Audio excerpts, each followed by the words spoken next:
Have you ever spent your entire Saturday scrubbing, organizing, and deep cleaning, only to find your house completely wrecked again by Tuesday morning?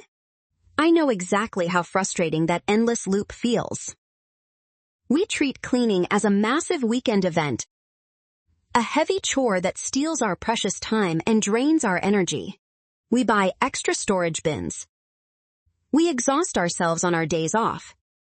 And yet the clutter always seems to creep back in. It feels like a battle we can never win. But what if I told you the cleanest homes in Japan are not cleaned more often than yours? In fact, they are barely cleaned in the Western sense at all.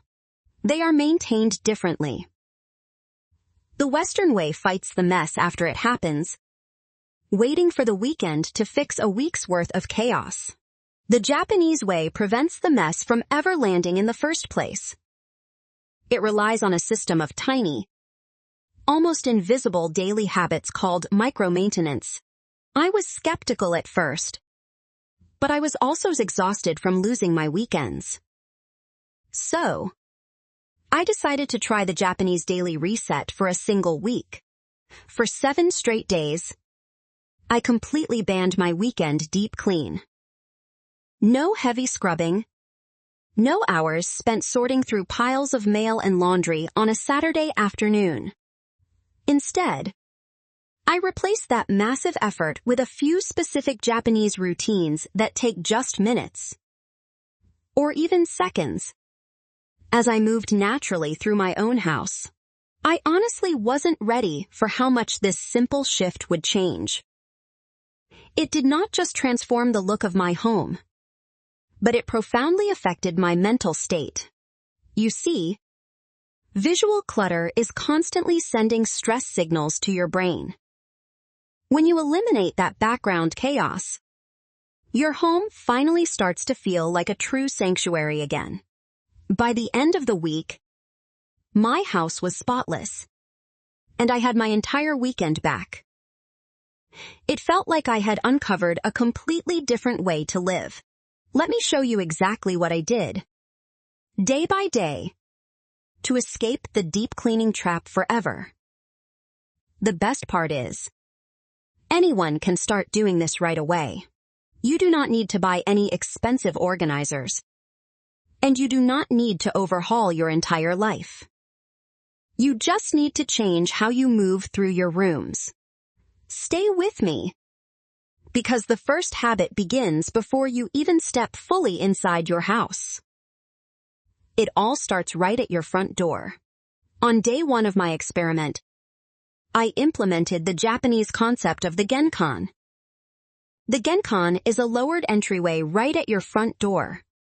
In Japan, this space is sacred.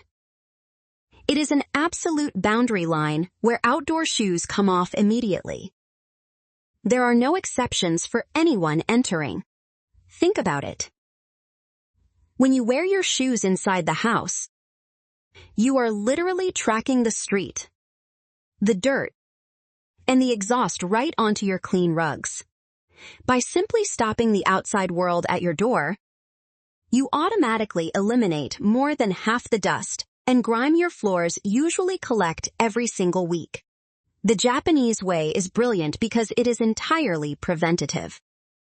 You do not have to scrub floors if you never let the dirt touch them.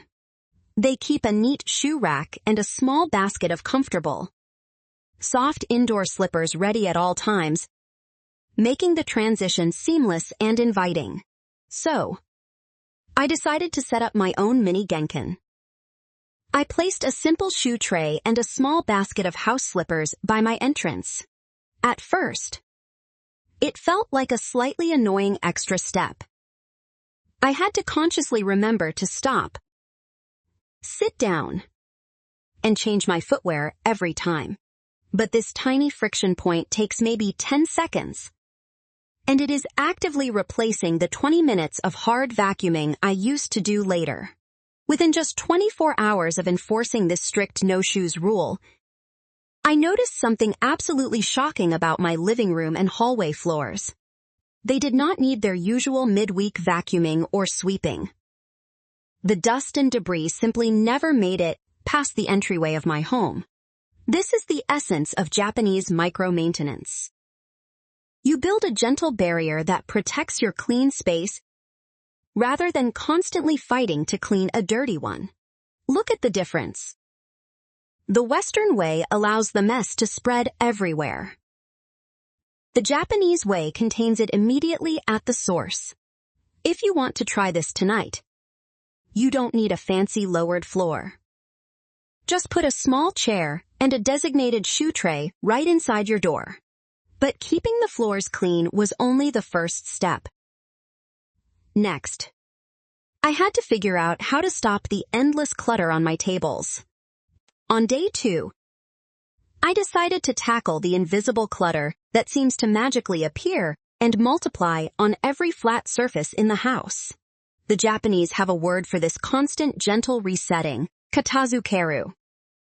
It loosely means putting things back in their proper place immediately. To apply this, I started using what I call the 30-second exit rule. And it is exactly what it sounds like. Every single time I left a room, whether to get a glass of water or answer the front door, I scanned the space for just 30 seconds. I would grab 1 or 2 items that didn't belong and take them with me. An empty mug, a piece of mail, a crumpled blanket. This is the core of micro-maintenance. Instead of letting the coffee table become a dumping ground that requires 20 minutes of sorting on Saturday, you handle the mess in invisible, bite-sized pieces throughout the day. It takes virtually 0 extra energy because you are already leaving the room anyway. By day 3, my living room felt consistently breathable. For the first time, I wasn't actually cleaning it. I wasn't dedicating time to it. I was just gently resetting the space as I moved through my own house. Exactly how a Japanese homemaker maintains the calm of her environment. The 30-second rule completely transformed my living areas. But day 4 brought the ultimate test. The room that causes the most stress for all of us. The 30-second exit rule was working like magic. But day 4 brought the ultimate test. The room that causes the most stress and requires the most effort, the kitchen. If you are anything like me, cooking a meal usually leaves the kitchen looking like an absolute disaster zone. We cook. We eat. And then we face the dreaded cleanup. The Japanese have a brilliant habit to prevent this called Nagara-souji. It translates to cleaning while doing something else. It is the ultimate clean-as-you-go strategy. Instead of separating cooking and cleaning into 2 completely different tasks, you merge them together. You attach a tiny cleaning action to any waiting period. Think about how much idle time exists while cooking. While the water is taking 5 minutes to boil for pasta, instead of scrolling on your phone, you grab a damp cloth and quickly wipe down the surrounding counters. While the microwave is running, you put the prep knives directly into the dishwasher. The Western way views this idle time as a break, leaving the mess for later. The Japanese way utilizes this exact moment to erase the mess entirely. On day 4 of my experiment, I put Nagara-souji to the test. I started making dinner, consciously looking for those hidden pockets of idle waiting time. While my vegetables were roasting in the oven, I washed the cutting board. I didn't leave it in the sink to become a sticky, dried-on problem later. While the sauce was reducing on a low simmer, I wiped the stovetop. I handled the splatters immediately while they were still warm and easily removable. It felt like a game. Could I get the entire preparation area completely clean before the actual cooking process was finished? The answer was absolutely yes. The result was astonishing. When dinner was finally ready and plated, my kitchen was already 90% clean. The massive post-dinner cleanup had completely vanished. I actually sat down to eat my meal feeling genuinely relaxed. I knew I didn't have a daunting mountain of greasy pots and pans waiting for me afterward. This wasn't just saving me time, it was actively preserving my energy. And that brings us to the hidden biological reason why this lifestyle is so powerful. You might think these tiny Japanese habits are just about having a picture-perfect home to show off to guests. But it goes so much deeper. Your home is supposed to be your ultimate sanctuary, the one place to unwind. But visual clutter is actually constantly stealing your peace. According to a renowned study by UCLA Center on Everyday Lives of Families, researchers discovered a fascinating, measurable link between our homes and our biology. They found that women who described their living spaces as cluttered or full of unfinished projects had unhealthier daily patterns of the stress hormone, cortisol. Every single time you walk into a messy room, your brain registers all those displaced objects as a massive, pending to-do list. This is the mental load. It is a heavy, invisible weight. Your nervous system stays on high alert, constantly scanning the room and reminding you of chores you haven't finished. This is exactly why Japanese women prioritize these daily resets. By practicing micro-maintenance, they are actively managing their biological stress levels, not just organizing objects. When you eliminate the visual chaos from your countertops and floors, you are literally giving your nervous system permission to power down and finally relax. So when you put away that coffee mug or fold that blanket, you are not just cleaning. You are removing a future stress trigger. A tidy space directly equals a quieter mind. But as I continued my week, I hit a wall on day 5. My cabinets were stuffed. I couldn't put things away quickly because there was simply no room left inside my drawers. I was about to discover the 80% rule. By day 5, I realized exactly why putting things away was still a daily struggle for me. Every time I opened a cabinet, it was a frustrating battle. You simply cannot implement the 30-second exit rule if there is no physical space left to put the items. Your home has reached its absolute maximum capacity. This brings us to a beautiful Japanese concept called danshari, the art of decluttering, and the strict 80% capacity rule that keeps their homes highly functional. Western consumer culture constantly tells us that if we have a messy house, the ultimate solution is to run out and buy more expensive plastic storage bins.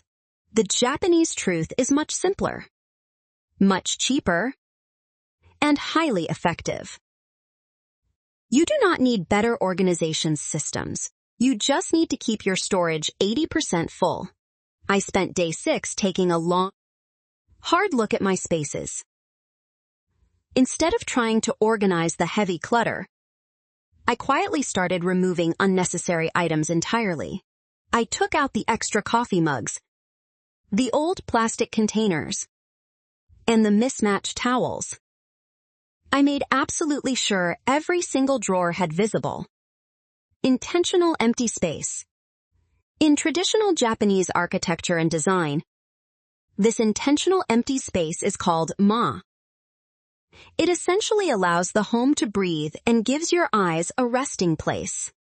When your closets and cabinets are only 80% full, the habit of Katazukeru, putting things back, becomes completely effortless and takes only a few seconds. You never have to shove, stuff, or desperately rearrange items just to close a cabinet door. Everything has a clear, designated home that is easy to access. For the first time in years, my house felt incredibly light and manageable. The friction of daily chores had been almost entirely removed from my daily routine. But to make this entire maintenance system truly permanent, I needed a way to properly close out the day. I needed the final, most powerful Japanese habit. That habit revolves around the kitchen sink. In traditional Japanese homes, the water areas, known as mizumawari, are treated with an immense amount of respect and care. They practice what is known as the dry sink rule. After the final dish is washed for the evening, the sink is never just left wet and dripping.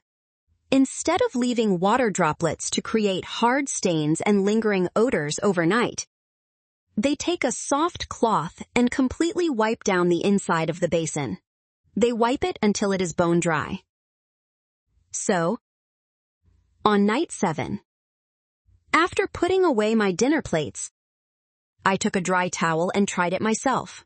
At first, it sounded a bit obsessive. Why would I spend time drying a sink that is just going to get wet again the very next morning? But the physical act takes exactly 1 minute, and the psychological impact on your brain is massive. It serves as a clear, definitive boundary for your evening.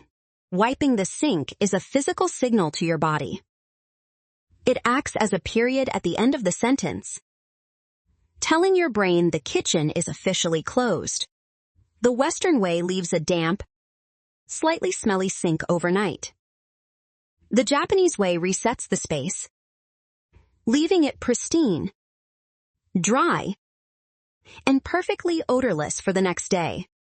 It magically stops the mindless late-night snacking, and it completely prevents the bad habit of tossing just one more dirty plate into the basin before hitting bed.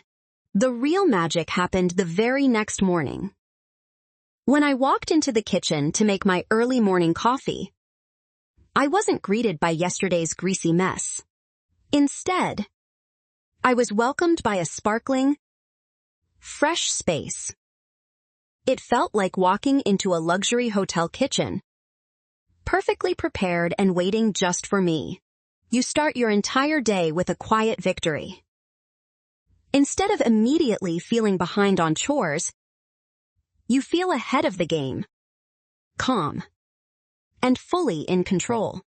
That 1-minute dry sink rule is a tiny, beautiful act of kindness to your future self. It completely changes the psychological trajectory of your entire morning routine. After 1 full week of these tiny daily resets, my Saturday morning finally arrived. And for the very first time in years, I had absolutely nothing to deep clean. There was no heavy scrubbing. There was no exhaustion. I wasn't spending my precious weekend catching up on an entire week's worth of accumulated stressful chaos. I just had my time, completely back in my own hands. The Japanese way showed me that a clean home isn't an exhausting, endless weekend event. It is simply the quiet result of invisible, bite-sized habits. You are protecting your space proactively, rather than constantly fighting a losing battle against the mess. Now, it is your turn to reclaim your weekends. But please, listen to me carefully. Do not try to overhaul your entire life overnight. Trying to change everything at once is a guaranteed recipe for burnout. The secret to the Japanese daily reset is that it is gentle, sustainable, and manageable. Here is your homework. I want you to pick just one tiny habit from this video. Just one. Do not worry about doing everything perfectly. Maybe it is the 30-second exit rule. Grabbing one stray item when you leave a room. Or maybe it is setting up a simple Genkan at your door. Or maybe it is the 1-minute dry sink rule right before you go to bed. Choose one thing and commit to doing it consistently for the next 7 days. Watch how quickly it transforms not just the physical look of your home, but the mental clarity and the deep peace you feel every single day. A clean home isn't a chore. It is a quiet act of kindness to your future self. You deserve to wake up in a space that feels like a sanctuary.